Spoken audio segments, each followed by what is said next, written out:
মানুষকে হাওলাত দেওয়া, এটা এত বড় ইবাদত, এত বড় সওয়াব, কোন কোন ক্ষেত্রে মানুষকে দান করার চাইতেও বেশি সওয়াব হয় কর্জে হাসানা। কিন্তু আমাদের সমাজে আজকাল কর্জে হাসানা আছে, লোন দেওয়ার সিস্টেম আছে। এই না থাকার একটা কারণ হলো যারা লোন নেয় তারা একবার নিতে পারলে আর ওই লোকের চেহারাটাও সে দেখতে রাজি। দোকান থেকে বাকি খাওয়ার পর অন্য দোকান থেকে ঘুরে ঘুরে নগদ খায়, ওই দোকানের সামনে দিয়ে আর হাঁটে না।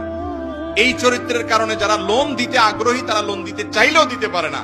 আর এই কারণে শুধু লোন না দিয়ে লোনের বিপরীতে গ্যারান্টি নিবেন। গ্যারান্টি কি?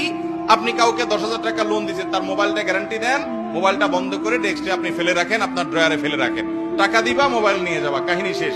তাহলে সে ঘড়িমসি করতে পারবে না।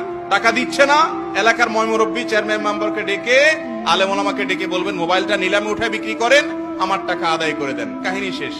তাহলে সেক্ষেত্রে আপনার লোনও দিলেন, লোনটা আদায়ও হলো, কোনো ভয় থাকলো না। ইসলামের সব সমস্যার, সকল সংকটের সমাধান আছে, শুধু আমরা আমল করি না। অতএব লোন দেওয়ার অভ্যাস গড়ে তুলবো তো ইনশাআল্লাহ।